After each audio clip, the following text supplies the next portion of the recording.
Salut la famille, salut les partenaires. Dans cette vidéo, nous allons parler de la peste porcine africaine et du rouget. Car actuellement, ce sont les deux maladies qui sévissent gravement dans notre ferme. Actuellement au Cameroun. Puisque ce sont des maladies virales, elles détruisent énormément les capitaux porciculture du Cameroun. Dans cette vidéo, il me propose de vous donner quelques astuces pour pouvoir les éviter et réussir votre élevage. En réalité, c'est quoi la peste porcine africaine?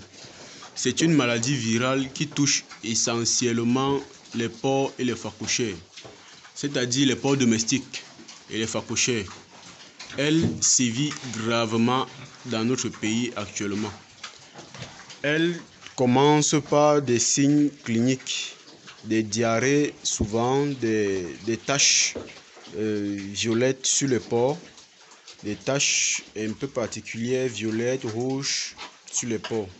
Souvent le porc fait de la diarrhée et par la suite le porc commence à manifester des pertes d'appétit, ce qui conduit quelques 2 à 3 jours après à la mort.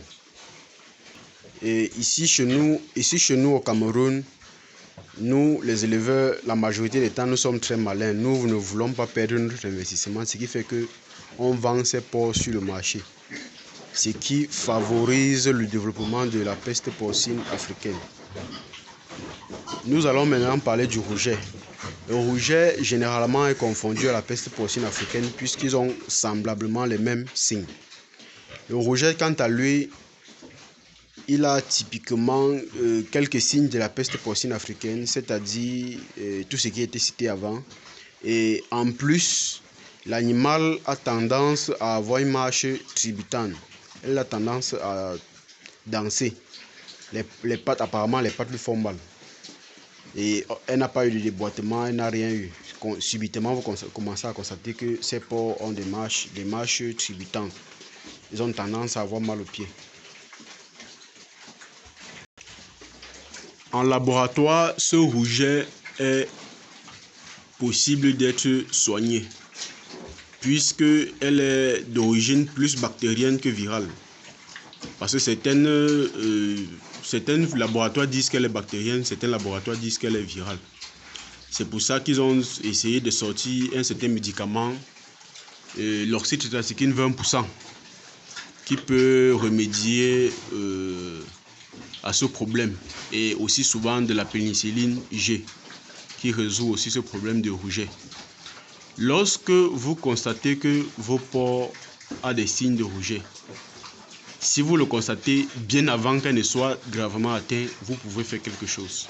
Mais si vous le constatez lorsque le porc est déjà terriblement touché par la maladie, je ne pense pas que vous pourrez faire quelque chose.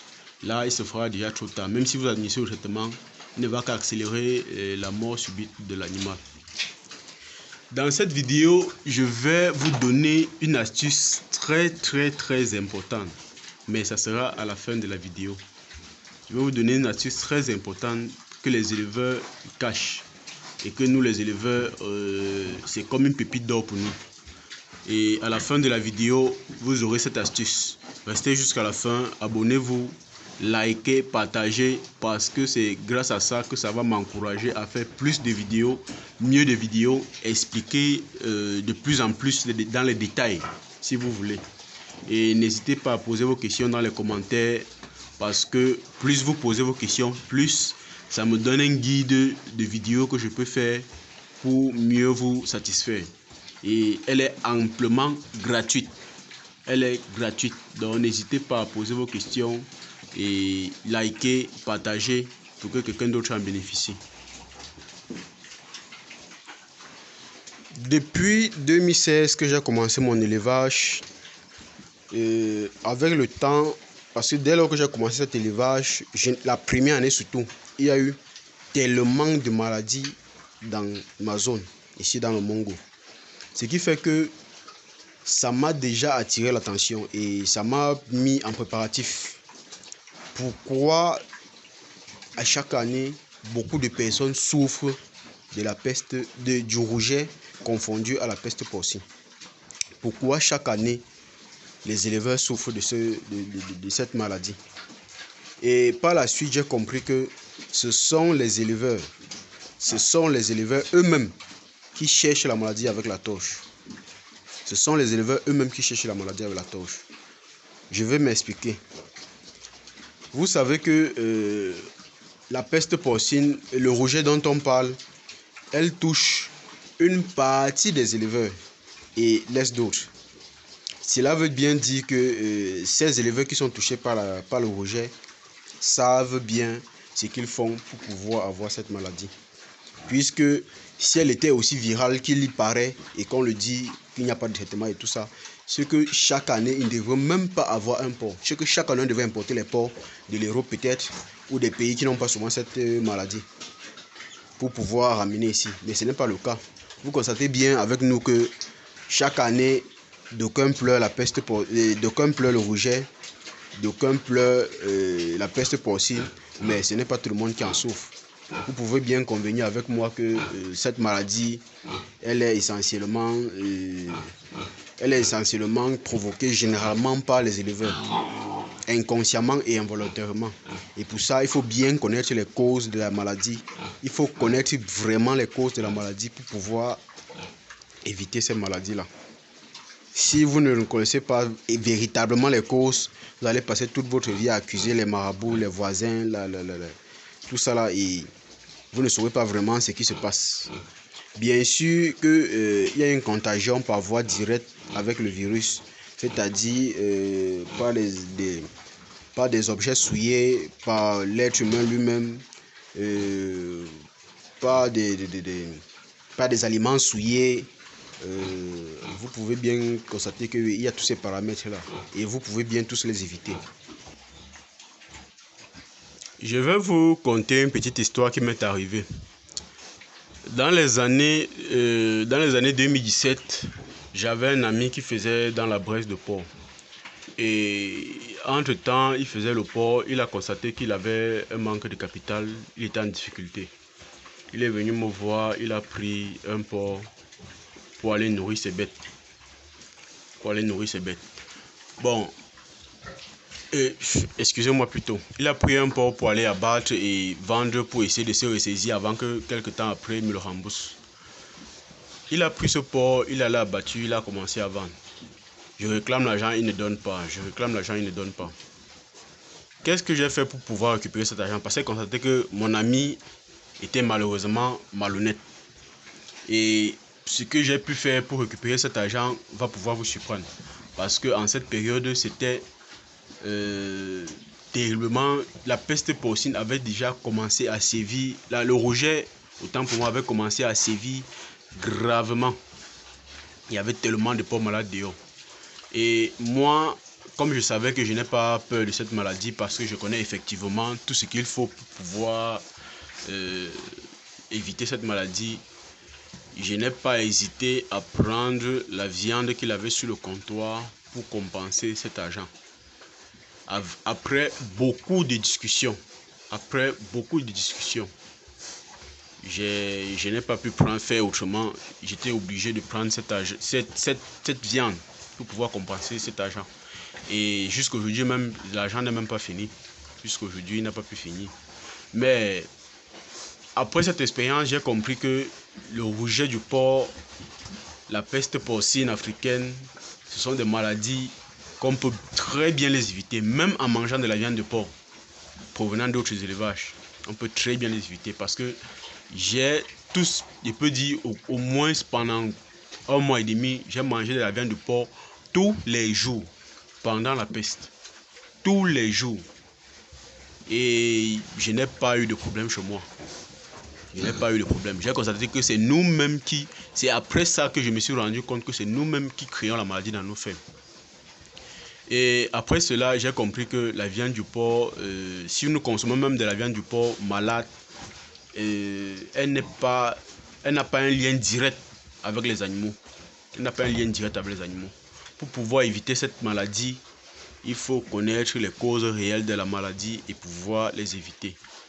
Et chez nous, ici à la ferme, nous disposons des prophylaxies de porc qui vous permettent de contourner la peste porcine, de les prévenir. Nous disposons des prophylaxies des porcs en engraissement, des prophylaxies de gestation, les prophylaxies de verratrie qui, dans cette prophylaxie-là, vous permettent d'éviter, de prévenir la maladie, si je peux dire ainsi. Vous-même, vous voyez nos porcs, comment ils sont. Là, ce sont des porcs de 3 mois. Là, ce sont les porcelets, on peut dire porcelets ou porcs de 3 mois, parce qu'ils sont déjà environ à 40-45 kilos actuellement. Bon, cette astuce que je voulais vous donner à la fin de la vidéo, c'est en élevage de porc, il y a l'hygiène qui compte. Mais beaucoup de gens ne savent pas ce que veut dire l'hygiène. Eux, ils pensent juste que il suffit de balayer et nourrir les porcs.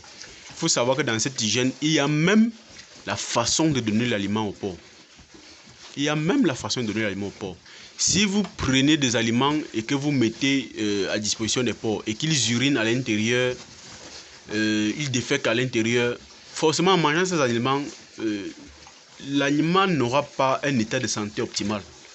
Et ce qui va déjà provoquer, en période de peste porcine, l'animal serait déjà dans un état faible. Il sera déjà dans un état faible. Et ce qui va favoriser la maladie. Puisque l'animal contacte la maladie rapidement lorsqu'elle n'est pas en état de santé optimal. Le plus souvent, c'est ça. Dans tous les cas, l'animal contacte la maladie le plus souvent quand son état de santé n'est pas optimal. Son immunité n'est pas optimale. Lorsque son immunité est optimale, il est difficile que vos bêtes attrapent la maladie. En dehors de toutes ces règles de biosécurité qu'il faut adopter, si vos animaux ne sont pas en bon état de santé, ils pourront très facilement attraper la maladie. Lorsque vous voulez éviter cette peste, il faut beaucoup jouer sur la qualité de l'aliment. La qualité de l'aliment. La façon de donner. Parce qu'il faut la donner de façon que l'animal consomme et qu'il soit à l'aise. Que l'aliment soit appétant. L'état de santé de l'animal, il faut beaucoup veiller à ça. Que l'animal soit continuellement en bonne santé. Que l'animal soit continuellement en bonne santé. Et il faut un éleveur expérimenté qui reconnaît quand son animal est en bonne santé ou pas. Parce que beaucoup de gens ne savent même pas si l'animal est en santé ou pas, combien de kilos un animal doit manger, à quel âge. Parce que tous ces paramètres sont très importants. Il faut savoir exactement qu'à 4 mois par exemple, mon animal doit manger à peu près tel nombre de kilos. Et il doit avoir à peu près tel nombre de poids. C'est en fonction de ces facteurs-là que vous savez que cet animal-ci, il n'est pas en santé parce qu'il ne consomme pas tel quantité d'aliment. Ça veut dire que certainement, il y a quelque chose qui se passe. Et là, vous pouvez directement remédier à ce problème. Si vous n'êtes pas vigilant, vous serez surpris souvent des périodes de peste porcine comme ça. Si la peste n'est pas là, vous pouvez être à l'aise. Et généralement aussi à la période de peste porcine, il y a ce qu'on appelle un excès de température souvent. Et cet excès de température crée le stress chez les animaux. Cet excès de température crée le stress chez les animaux. Vous savez bien que généralement les gros porcs, généralement les porcs déjà de plus de 4 mois, 5 mois, 6 mois, généralement ils ne supportent pas plus de 32 degrés. Et vous allez bien constater avec moi que généralement en la période où les porcs commencent à manifester le rouget ou la peste porcine, il se peut qu'en cette période-là, il fait extrêmement chaud. Extrêmement chaud.